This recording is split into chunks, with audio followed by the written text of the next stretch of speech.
Hi అండి, అందరికీ నమస్తే. నేను మీ Vanishree. Welcome back to Vani foods and beauty tips. Today ఒక ఇంట్రెస్ట్ రెసిపీ. ఇది వచ్చి బిలాయిలో చాలా ఫేమస్ అయిన కర్రీ అన్నమాట.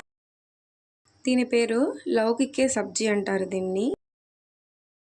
అసలు చికెన్ కంటే చాలా టేస్టీగా ఉంటుంది. మీరు తిన్నారంటే చికెన్ లాగే ఉంటుంది ఆల్మోస్ట్ చెప్పాలంటే.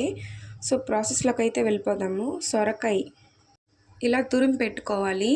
కొంచెం వాటర్ అంటే తీసేయాలి, దాంట్లో కొంచెం వాటర్ తీసేయండి. తర్వాత సాల్ట్ వేసుకొని, కారం వేసుకొని అండ్ చిటికెడు పసుపు వేసుకొని, కొంచెం కొబ్బరి పొడి, ఇది ఆప్షనల్ అండి, అడిషనల్ టేస్ట్ వస్తుంది కాబట్టి శనగపిండి కొంచెం, వాము ఉంటే వాము, జీలకర్ర ఉంటే జీలకర్ర ఇలా క్రష్ చేసి దాని మీద వేసుకోవాలి. సో ఇవన్నీ వేసుకున్న తర్వాత వాటర్ అనేది యాడ్ చేయకుండా ఇలా ముద్దలాగా కలుపుకోవాలి.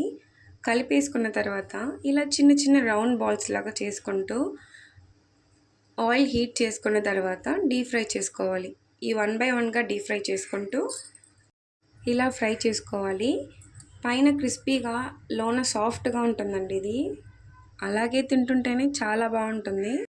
అదే బాండీలో ఆయిల్ తీసేసి కొంచెం ఆయిల్ ఉంచుకొని హోల్ గరం మసాలా వేసుకొని చాప్ చేసి పెట్టుకున్న ఆనియన్స్, టమాటోస్ వేసేసుకొని రుచికి సరిపడా ఉప్పు, 2 స్పూన్ల కారం, చిటికెడు పసుపు వేసుకొని మగ్గించుకొని ఆయిల్ అంతా సపరేట్ ఉంచేంత వరకు టమాటోని స్మాష్ చేసుకుంటూ సమ్ వాటర్ యాడ్ చేసుకొని అది బాయిల్ అయిన తర్వాత మనం ఆల్రెడీ డీప్ ఫ్రై చేసి పెట్టుకున్న బాల్స్ మరిగే నీళ్ళల్లో వేసుకొని అవి మరిగిన తర్వాత ధనియాల పొడి, చికెన్ మసాలా, గరం మసాలా అండ్ లాస్ట్లో కొబ్బరి పౌడర్, చికెన్ మసాలా మటం కంపల్సరీగా వేసుకోండి. ఆ ఫ్లేవర్ అనేది మనకి రావాలి కాబట్టి.